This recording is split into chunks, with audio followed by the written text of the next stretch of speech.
Salam uşaqlar. Demin informatikadan 2025 sınaqlar toplusuna baxırıq. Bir nömrəli sınağımıza baxırıq. Deməli, informasiyanın neçə növü var? İnformasiyanın hansı duyğu üzvümüzdən almağımızdan asılı olaraq növləri var idi. 5 duyğu üzvümüzdən informasiya alırıq. Göz, qulaq, burun, dil, dəri və hər bir duyğu üzvümüzdən biz informasiyanın bir növünü alırıq. Göz vasitəsilə vizual informasiya, burun vasitəsilə qoxu informasiyası, qulaq vasitəsilə audio informasiya, dil vasitəsilə dad informasiyası və dəri vasitəsilə taktil informasiya. Yəni, informasiyanın neçə növü var desə, 5 növ götürürük. Burada ola bilsin ki, informasiyanın ötürülməsinə görə növlərini soruşar. O zaman 2 növü olacaq, rəqəmsal və analoq informasiya. İkinci sualımız, informasiyanın xassəsi deyil. İnformasiyanın 5 xassəsini keçdik. Aktuallıq, tamlıq var, etibarlılıq xassəsi, obyektivlik xassəsi, diskretlik isə alqoritmin xassəsinə aiddir. Üçüncü sualımız informasiyanın emal prosesidir. İnformasiya emalının 4 mərhələsi var. Yeni informasiyanın yaradılması, informasiyanın axtarılması, informasiyanın kodlaşdırılması və çeşidlənməsi. Burada 4-ündən biri varsa, informasiyanın emalı mərhələsinə aid götürəcək. Elektrik enerjisinin istehsalı. Burada biz dediklərimizdən heç bir mərhələ yoxdur. Kitabın cildlənməsi. Burada da heç bir mərhələ yoxdur. Elektron məktubun göndərilməsi, informasiyanın ötürülməsidir. Mətnin tərcümə edilməsi. Baxın, bu informasiya emalının kodlaşdırma mərhələsinə aiddir. Ona görə D variantını informasiyanın emalı kimi götürə bilərik. Dördüncü sualımız, informasiya növü deyil.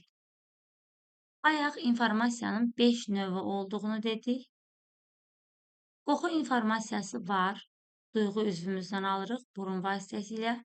Dad informasiyası dil vasitəsilə, görmə informasiyası göz vasitəsilə, səs informasiyası qulaq vasitəsilə alınır. Video informasiya, informasiyanın təqdim edilmə formalarına aiddir. 5-ci sual. İnformasiyanı qəbul edəcək şəxsin başa düşdüyü şəkildə verilməsi informasiyanın hansı xassəsinə aiddir? İnformasiyanın anlaşıqlıq xassəsi ötürülən informasiyanın qarşı tərəf üçün başa düşülən formada olmasıdır. Yəni, burada söhbət gedir informasiyanın anlaşıqlıq xassəsindən.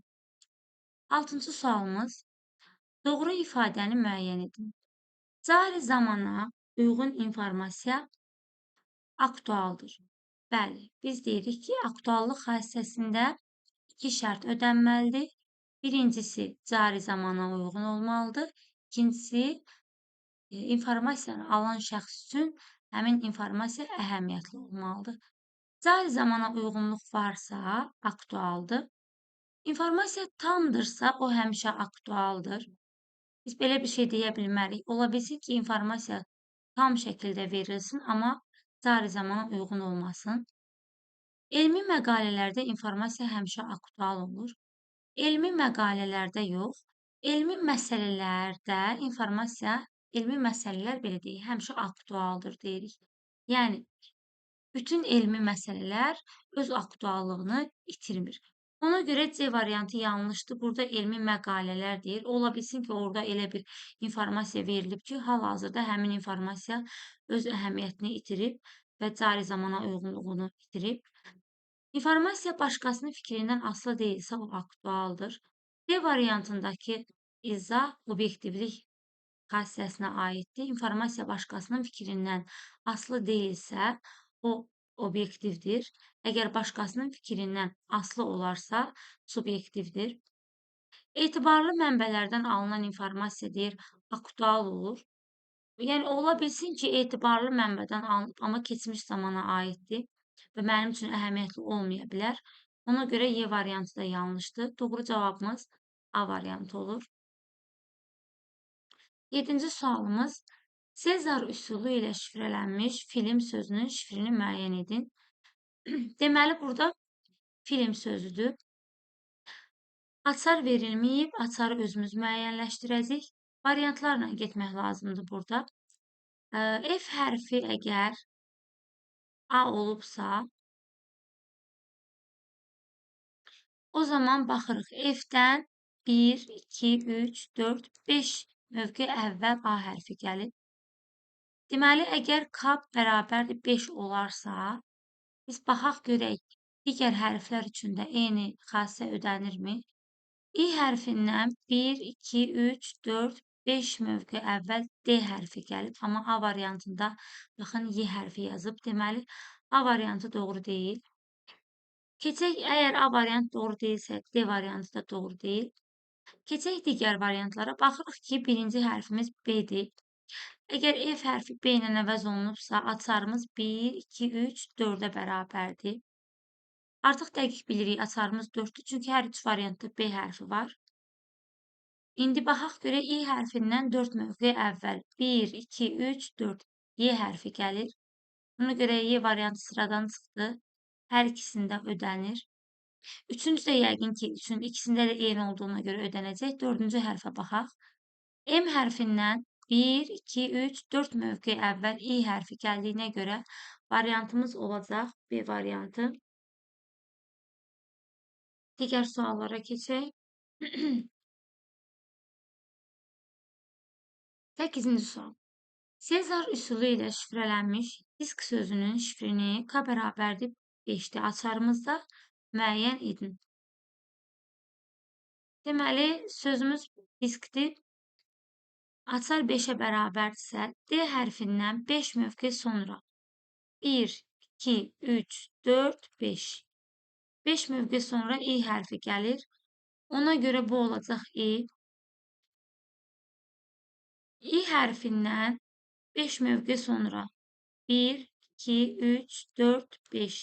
N hərfi gəlir. Bu olacaq N. S hərfindən 5 mövqe sonra 1, 2, 3, 4, 5. X hərfi gəlir. K hərfindən 5 mövqe sonra 1, 2, 3, 4, 5. P hərfi gəlir. Baxaq görək. Cavabımız olacaq Y variantı. 9-cu sual. Şagird Paint proqramında ağ-qara təsviri rəngləyir. O, bu təsvir üzərində hansı informasiya prosesini yerinə yetirir? Deməli, şagird ağ-qara təsviri rəngləyirsə, baxın, bax ki, mənim belə bir təsvirim var, ağ-qaradır. Mən bunu rəngləyirəmsə, təsvirin məzmunu eyni qalır, sadəcə olaraq mən onun formasını dəyişirəm. Yəni, burada formanın dəyişib məzmunu qalması prosesi emal prosesidir. 10-cu sual. İnformasiyanın qrafik təqdim olunmasına aid deyil. Qrafik təqdim olunmada şəkil, diaqram, sxem, sertiyoj ola bilər, amma səs yazısı informasiyanın elə səs formasında təqdim olunma üsuludur. İnformasiyanın təqdim olunma formaları mətn, ədəd, qrafik, səs və video. 11. Hansı növ antiviruslar vaksinləşmə yolu ilə virusları aldadaraq proqramların yoluxmasının qarşısını ala bilər? Vaksinləşmə yolu ilə virusların deməli, virusları aldadaraq proqramların yoluxmasının qarşısını ala bilər. Əlbəttə ki, söhbət gedir vaksinlərdən. Bunun digər adı immunizatorlardır. 11-ci sualımızın cavabı olacaq D variantı. Burada gəlin belə deyək də, üzərində bir balaca izah verim. Detektorlar virusları aşkarlamağa imkan verir. Süzgəclər virusları, belə deyək də, zərərverici virusları tutur. Digər faylları kompüterdə saxlayır. Doktorlar virusları aşkarladıqdan sonra həm də viruslu faylları təmizləyir. Müfəttişlər isə cari vəziyyətlə ilkin vəziyyəti müqayisə edərək virusları aşkarlamağa xidmət edir. 12-ci sual. İnformasiyanın kompleks mühafizə sisteminə aid deyil. İnformasiyanın təşkilati mühafizəsi var, planın qurulması, proqram aparat mühafizəsi var. Həm proqramlar, həm aparatlar qorunmalıdır. Mühəndis texniki mühafizə var. Dedik ki, bədniyyətli şəxslər işə qəbul edilməməlidir. Qanunverici mühafizə, əgər hər hansısa bir məhsul istehsal etmişiksə, bunu qanunla da mühafizə etsək, o zaman 4 dənə yanaşma ilə biz informasiyanı kompleks şəkildə mühafizə edə bilərik. Şəxsi mühafizə kompleks yanaşmaya aid deyil. 13-cü sual. Antivirus proqramı deyil. Panda Titanium antivirusdur. McAfee, Doktor Web adında doktor olanlar antiviruslardır. Avast pulsuz yayılan antivirus proqramıdır. Disk defragmenter xidməti proqramıdır. Ona görə cavabımız olacaq D variantı. 14-cü sual. Uyğunluğu müəyyən edin. Əməliyyat sistemini yaxşı bilən və onun nüvəsini yenidən proqramlaşdıra bilən kompüter mütəxəssisləri. Burada uyğunluq olduğuna görə biz o biri tərəfə keçməliyik ki, uyğunluğu müəyyənləşdirə bilək. Deməli, əməliyyat sistemini yaxşı bilən və onun nüvəsini yenidən proqramlaşdıra bilən kompüter mütəxəssisləri kimlərdir? Bunlar ən savadlı şəxslərdən söhbət gedir. Olacaq hakerlər. Sonra ikincisi nədir? Deməli, deyir ki, müxtəlif proqramların üzünün çıxarılmasına qoyulan müdafiəni ləğv edə bilər. Lakin proqramın zəif yerlərini araşdırıb tapa bilməyən mütəxəssislərdir. Bu görürsünüzmü? Müəyyən qədər savadı var, müdafiəni hətta ləğv edə bilir. Lakin bu şəxsin mənfi cəhətləri var. Dedik ki, belə şəxslərə deyirik krakerlər. Cavabımız olacaq da.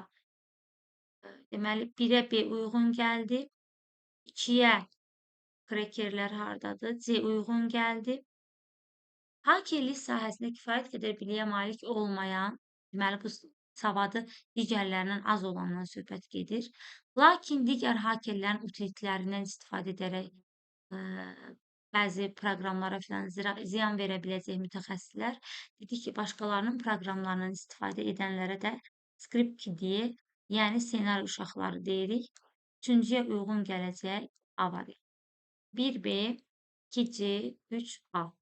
Cavabımız olacaq Y variantı. Deməli, 15-ci sual. Bazar günü Arif dostunun evinə qonaq getdi.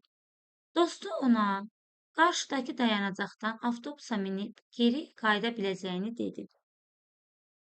Arif dayanacaqda 3 fərqli nömrəli avtobus gördü və anladı ki, dostunun verdiyi informasiya ona geri qayıtmaq üçün qərar qəbul etməyə kifayət etmir. Baxın, informasiyanın miqdarı həmin şəxsin qərar qəbul etməyinə kifayət etmirsə, informasiyanın tamlıq xassəsi pozulur. Cavabımız olacaq D variantı. Tam olaraq informasiyanı verməyib ki, bu insan hansı nömrəli marşrutla getsin. 16-cı sual. Uyğunluğu müəyyən edin. Cari zamana uyğun olan informasiya 1-ə dedik, B uyğun gəlir, yəni aktual informasiyadır.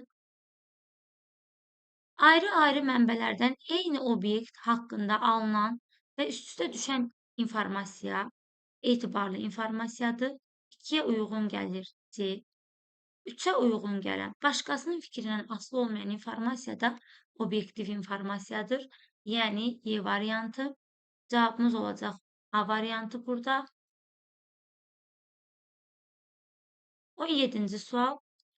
Kompüter viruslarından qorunma səviyyələrinə aiddir. Deməli, biz dedik ki, kompüter virusları 3 səviyyədə kompüterimizə hücum edə bilir. İlk növbədə biz virusların kompüterlərimizə yoluxmasının qarşısını almalıyıq. 1 aiddir. Əgər yoluxmanın qarşısını ala bilmədiksə, o zaman virus hücumlarının qarşısını almalıyıq. 5. Əgər gördük ki, virus hücumlarının da qarşısını ala bilmiriksə, həmin virusun hücumlarının təsirini minimuma endirməyə çalışmalıyıq. Cavabımız 1, 4, 5. Yəni A variantı olacaq. Keçdik 18-ci suala. İnformasiyanın biometrik mühafizə sistemlərinə aiddir.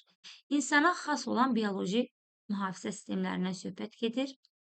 Gözün güzehlik şişası insana xasdır, unikaldır, aiddir. Ovucun temperaturuna görə tanıma insana aid olan bioloji bir belə deyək də, hissədir. Nitqin özəlliklərinə görə tanıma, bu da biometrikdir, çünki insana xasdır, unikaldır, yəni təkrarlanmayandır. Barmaq izlərinə görə tanıma var idi və üzün cizgilərinə görə tanıma var idi. Üzə görə tanıma. Burada amma üzün rənginə görə deyir, ona görə bu aid deyil. Buna minus qoyuram. Aid olanları soruşur. 1, 2, 3, 4. Bircə dəqiqə. Bircə dəqiqə. Mən burada axıra qədər oxumadım bayaq. Deməli, burada deyirmiş ki, ovucun temperaturuna görə tanıma, ovuca görə tanıma var, ovucun içindəki cizgilərə görə tanıma var. Cavabımız olacaq 1, 3, 4. Yəni B variantı. Burada baxın, siz də dəqiq fikir verin. Sonrasına fikir vermək lazımdır. Burada ovucun temperaturuna görə tanıma deyir. Bu da insanlarda fərqli deyil. Axı, eyni ovucun temperaturunun eyni olma ehtimalı çox yüksəkdir. 19-cu sual. İctimaiyyətə məxsus proqram təminatı. Ümumiyyətlə, dedik proqram təminatları 5 yerə ayrılır. İlkin kodu da daxil olmaqla ödənişsiz yayılan proqram təminatı. Buna deyirik ictimaiyyətə açıq proqram təminatı. 1-ə A uyğun gəlir. Çünki ilkin kodunu da verir hətta ki, yəni istəyirsiniz özünüz də bunu kopyalayıb, yəni istifadə edə bilərsiniz. Sərbəst olaraq üzü köçürülə bilən və müəlliflik hüququ ilə qorunmayan proqram təminatı. Bircə dəqiqə. Deməli, bu da aiddir ictimaiyyətə məxsus proqram təminatına. Bircə dəqiqə. Üzrlü hesab edeyim. Mən bayaqlarım burada yanlışlığa yol verdim axı. İlkin koda da daxil olmaqla ödənişsiz yayılan proqram təminatı ödənişsiz proqram təminatıdır. Yəni, burada ödənişsiz proqram təminatının adı keçmədiyinə görə, baxın, 1 ictimaiyyətə məxsusdur, 2 şərti ödənişsizdir, 3 də özəl proqram təminatıdır. Ona görə A variantı heç birinə aid deyil. Sərbəst olaraq üzü köçürülə bilən və müəlliflik hüququ ilə qorunmayan proqram təminatıdır. Buna deyirik ictimaiyyətə açıq proqram təminatı. 1-ə uyğun gəlir B. Sonra müəlliflərin yaxud qanuni sahibinin xüsusi mülkiyyəti olan proqram təminatıdır. Bu, özəl proqram təminatlarına aiddir. 3-ə uyğun gəlir C. Gəlir əldə etmək məqsədi ilə yaradılmış proqram təminatıdır. Bu, ticari proqram təminatıdır. Amma burada ticari proqram təminatı yoxdur. Ona görə bunu götürmürük. Müəlliflik hüququ ilə qorunan və pulsuz yayılan proqram təminatıdır. Buna deyirik, bu şərti ödənişsizdir. Baxın, şərt daxilində ödənişsizdir. Şərtləri nədir? Müəlliflik hüququmuzu qoruyun. Amma ödənişsiz yayılır. Baxın, şərt müəlliflik hüququ ilə qorunan bu şərtimizdir. Amma pulsuz yayılır. Yəni, 3-ə də uyğun, daha doğrusu 2 idi, eləmi? Bəli, 2-yə də uyğun gəlir Y variantı. Deməli, 1B, 2Y, 3 olmalıdır C. Yəni, 19-cu sualda cavabımız olacaq Y variantı. 20-ci suala keçək. Uyğunluğu müəyyən edin. Deməli, mətn informasiyası. Riyazi ifadələr, ədədlər, tarix və zaman verilənlər. Əlbəttə ki, bu uyğun gələcək ədəd informasiya. Suyun şırıltısı, telefon zəngi, quşların səsi, audio informasiyadır, yəni səs informasiyası. Film, klip, videoçarx, burada görüntü olduğuna görə bu video informasiyaya aiddir, amma yoxdur burada. Şəkillər, sxemlər, çertyojlar, qrafiki informasiya aiddir. Baxın, bu videodur. Bu qrafiki informasiyadır, təqdim edilmə formalarına görə. Şeir, hekayə, reklam yazısı, bu da mətn formasında təqdim edilmə üsuludur. 1Y, 2A, 3B. Deməli, 1Y, 2A, 3B. C variantı. Süzgəc antivirus proqramlarının fəaliyyəti necədir? Deməli, uşaqlar, süzgəc antivirus proqramları dedik ki, zərərli müraciətləri tutur, süzgəcdə saxlayır, qalanlarını ötürür. Yəni, zərərsizləri ötürür. Virusların çoxalma və zərər vurma məqsədi ilə əməliyyat sisteminə etdikləri müraciətləri tutur, görsünüz, süzgəcdə qalır, təhlükəli əməliyyatlara nəzarət edir. Yəni, təhlükəsizləri ötürür, təhlükəlilərə nəzarət edir. Elə A variantı uyğun gəlir. Gəlin digərlərini də hətta deyək. Təkcə yoluxmuş failləri aşkarlamır, həm də onları ilkin vəziyyətinə qaytarmağa çalışır. Əlbəttə ki, bu doktorlardır. Vaksinləşmə yolu ilə virusları aldadaraq, bu elə adından da görünür, vaksinlərdir, yəni immunizatorlardır. Hər hansı məlum virusa yoluxmuş failləri aşkarlamağa imkan verir. Yalnız aşkarlayır, detektorlardır. Əməli yaddaşda və xarici qurğularda yalnız onlara məlum virusların axtarışını təmin edir və onları tapır. Bu da əslində, belə deyək, ümumi bir tərif kimi verilib. Yəni, onlara məlum olan virusların axtarışını təmin edir.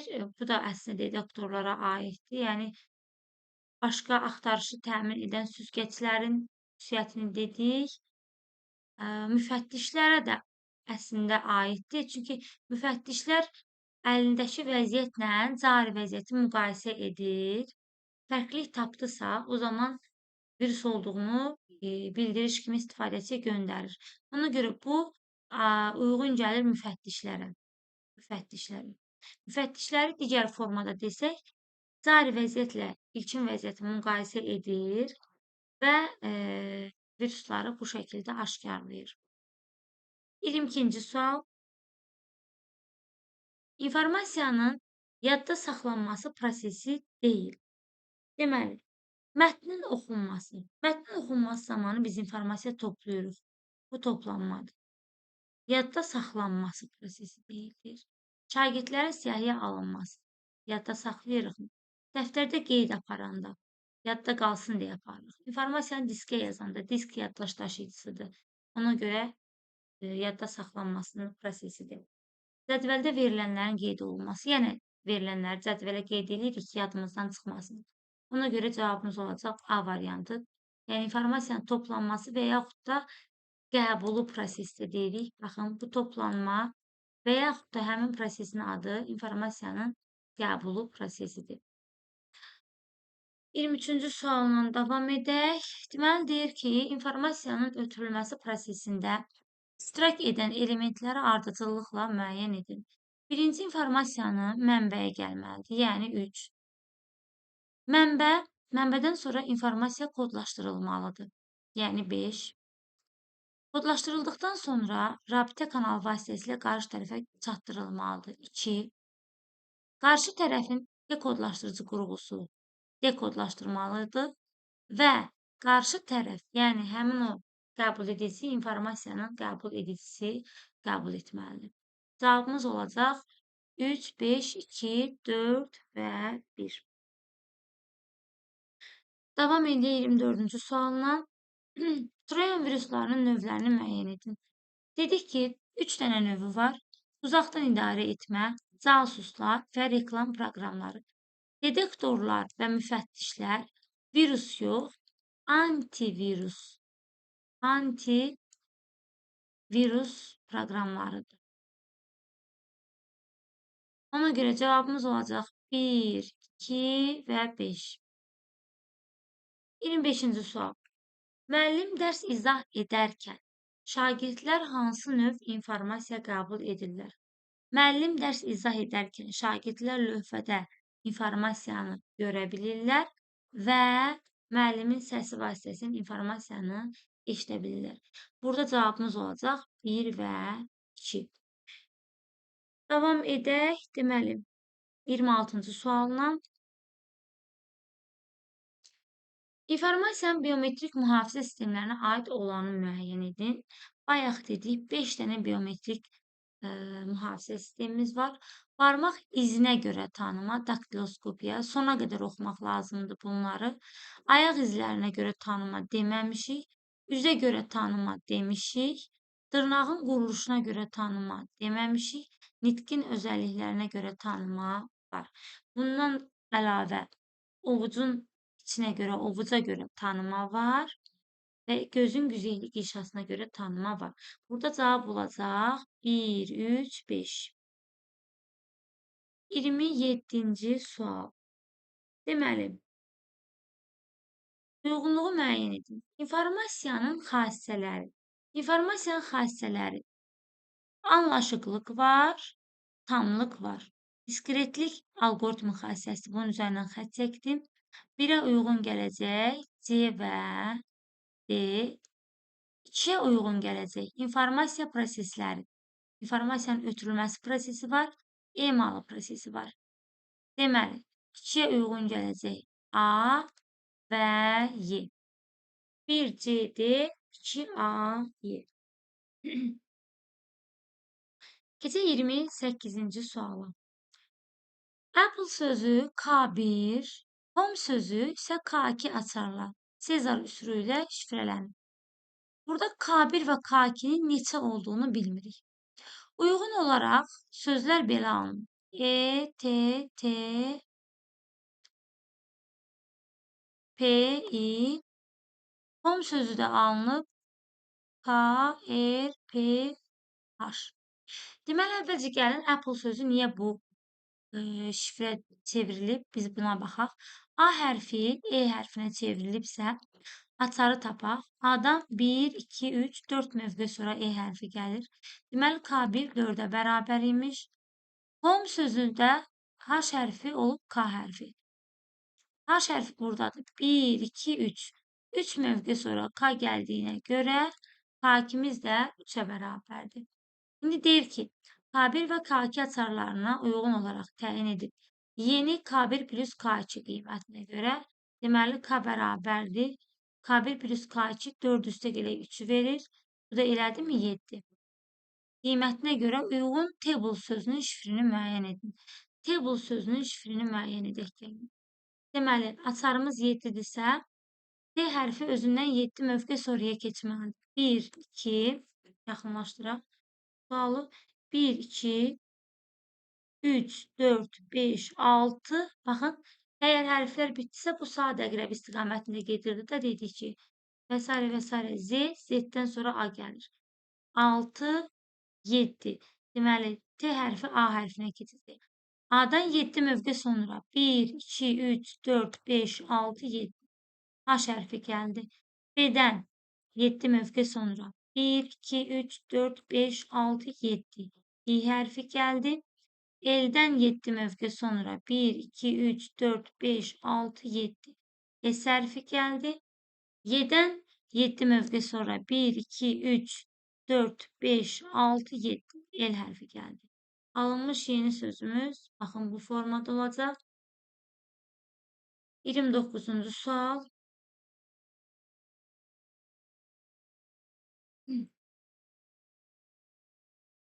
Deyir ki, A ədədinə aşağıda göstərilmiş əmrlər tətbiq edilir. A ədədinə 1 əlavə et. Birinci komandamız A ədədinə 1 əlavə etməkdir. İkinci komandamız alınan nəticəni kvadrata yüksəltməkdir. Üçüncü komandamız da nəticədən 2 çıxmaqdır.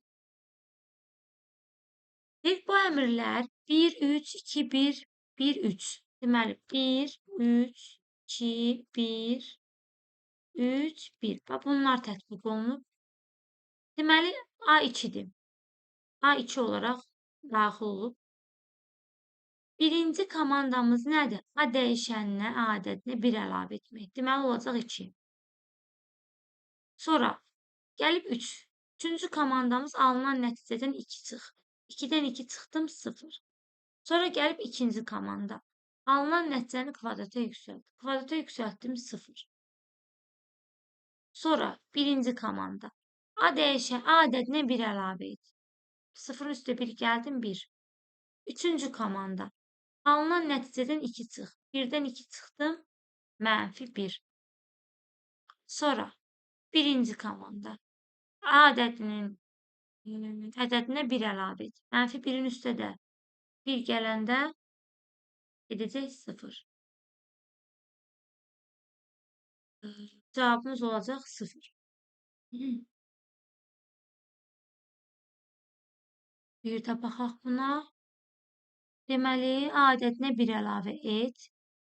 Üzrü hesab edin uşaqlar. Mən burada 3 yazmalıydım. Mən A ədədinə 1 əlavə etmək yerinə özünün qiymətini yazmışam. A ədədimiz 2-dir. Birinci komandamız A ədədinə 1 əlavə etməkdir. Oldu mu 3? Üçüncü komandamız alınan nəticədən 2 çıxmaqdır. 3-dən 2 çıxdım 1. Sonra ikinci komandamız alınan nəticəni kvadrata yüksəlt. 1-in kvadratı 1. Sonra birinci komandamız. Yenə 1 əlavə et. Oldu 2. Üçüncü komandamız. Alınan nəticədən 2 çıx. Oldu 0. Birinci komandamız. A ədədinə 1 əlavə et. 0-ın üstə 1 gəldim 1. Deməli, cavabımız olacaq sonda 1. 30-cu sual. Rəqəmləri müxtəlif olan ixtiyari 3 rəqəmli natural ədədin rəqəmlərinin kvadratları yanaşı yazılaraq yeni ədəd alınır. Deməli, belə bir ədədim var, x, y, z. Rəqəmlərin hər biri kvadrata yüksəldilir və neçə alınırsa bunlar yanaşı yazılır. Alınmış yeni ədədin rəqəmləri cəminin ən çox neçə ola biləcəyini müəyyən et. Deməli, biz elə rəqəm götürməliyik ki, həmin rəqəmin kvadratını tapanda kvadratından alınan ədədin rəqəmləri cəmi böyük olmalıdır. Deməli, uşaqlar, burada bizə rəqəmlərdir də. Bizim də bilirik ki, 9 rəqəm, 10 rəqəmimiz var, 0-ı nəzərə almıram. 1-in kvadratı edir 1, 2-nin kvadratı edir 4, 3-ün kvadratı edir 9, 4-ün kvadratı edir 16, 5-in kvadratı edir 25, 6-nın kvadratı 36, 7-nin kvadratı 49, 8-in kvadratı 64, 9-un kvadratı 81. İndi baxaq. Burada 1 ilə 6-nın cəmi 7 edir. Burada 2 ilə 5-in cəmi 7, 2 ilə 6-nın cəmi 8, 4 ilə 9-un cəmi 13, 6 ilə 4-ün cəmi 10, 8 ilə 1-in cəmi 9. Baxırıq ki, burada ən böyük olan 13, 10 və 9. Deməli, mən ədəddə istifadə edəcəyim rəqəmlər 7, 8 və 9 olmalıydı. Baxın, çünki 7, 8 və 9-un kvadratlarından alınan ədədin rəqəmlərinin cəmi ən böyükdür. Deməli, bizə də deyir ki, alınmış yeni ədədin rəqəmləri cəminin ən çox neçə ola biləcəyini müəyyən edin. Deməli, alınmış yeni ədəd olacaq 49, 64, 81. Bunların rəqəmləri cəmində toplasaq hamısını edəcək, deməli 13, 23, 32. Cavabımız olacaq 32.